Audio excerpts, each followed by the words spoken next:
Hello dear viewers, myself Nasir and you're watching Mr.Zoologist YouTube channel. Today we are going to discuss about excretion of nitrogenous wastes from the body. In actual, excretion is elimination of metabolic wastes materials like ammonia, urea, uric acid, etc. from the body. In actual, these three are the types of nitrogenous waste material in the body that is produced from proteins, carbohydrates and lipids.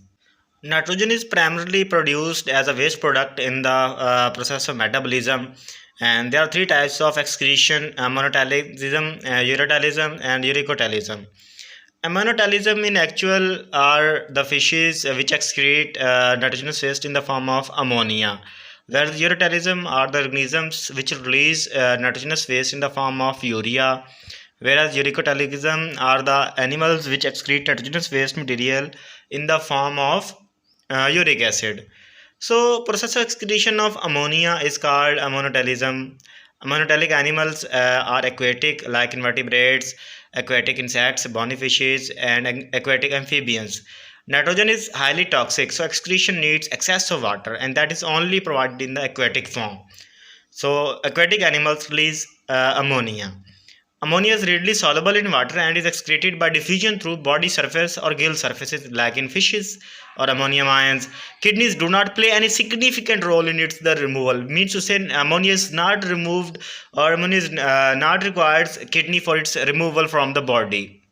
Next is ureotelism. Process of excretion of urea is called ureotelism.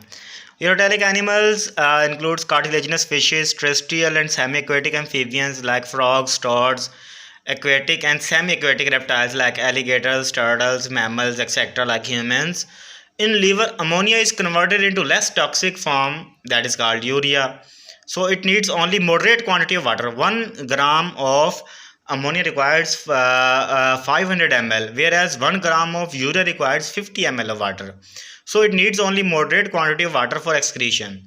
Some amount of urea may be retained in the kidney matrix of some animals to maintain a desired osmolarity. Means, say, to maintain normal body constitutions or osmoregulation, you can either keep some content of the urea in your body. Next process is uricotalism, excretion of uric acid. It is insoluble in water, so water is not required for excretion. Uricotelic animals include insects, some land crustaceans, land snails, terrestrial reptiles, and birds. They do not drink so much of water, so they don't need any water to remove these wastes, nitrogenous wastes. And it is a least most toxic form of nitrogen in the body of the animals. So they require only 1 gram removal of uric acid, only 1 ml of water. That is sufficient for its removal. If we talk about excretory organs in different animals, protonephridia or flame cells seen in platyhelminths, rotifers, some annelids, and cephalochordata.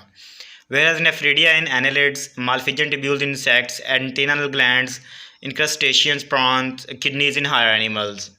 Human excretory system consists of a pair of kidneys, pair of ureters attached to each left and right kidney, and these ureters end into a urinary bladder.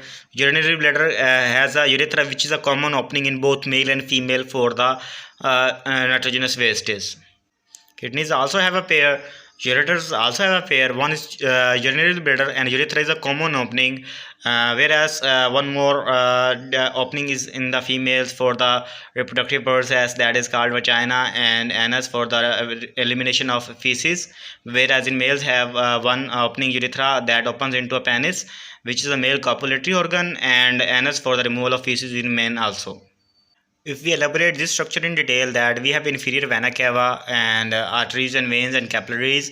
Pelvis is the portion where all nitrogenous wastes accumulate from where they enter into the ureter, and ureter carry these wastes to the urinary bladder, and these are emptied through the urethra. Kidneys reddish brown or bean shaped structures enclosed in a tough three-layered fibrous capsules. So it is situated between the levels of last thoracic, third and third lumbar vertebra. Length is almost 10 to 12 centimeter. Width is 5 to 7 centimeter. Thickness is 2 to 3 centimeter. Average weight is about 120 to 170 gram. So it is connected to the all the arteries, veins, and capillaries. So blood here comes, and nitrogenous wastes are removed from the blood. On the concave side of kidney, there is an opening, hilum or hilus, through which blood vessels, nerves, lymphatic ducts and ureters enter the kidney. That is called as hilum or hilus.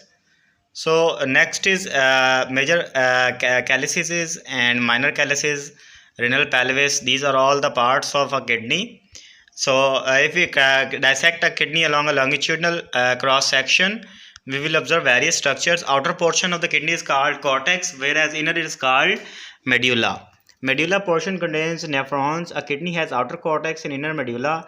Medulla has few conical projections. These are called renal pyramids. These projecting enters into the calyces. Cortex extends in between the medullary pyramids as renal columns called columns of Bertini. Columns of Bertini in actual are the terminal portions, and from their materials moves inside the pelvis. Each kidney has nearly 1 million tubular nephrons. Nephrons are the structural and functional units of kidney. Each nephron has two parts. One is glomerulus and one is renal tubule.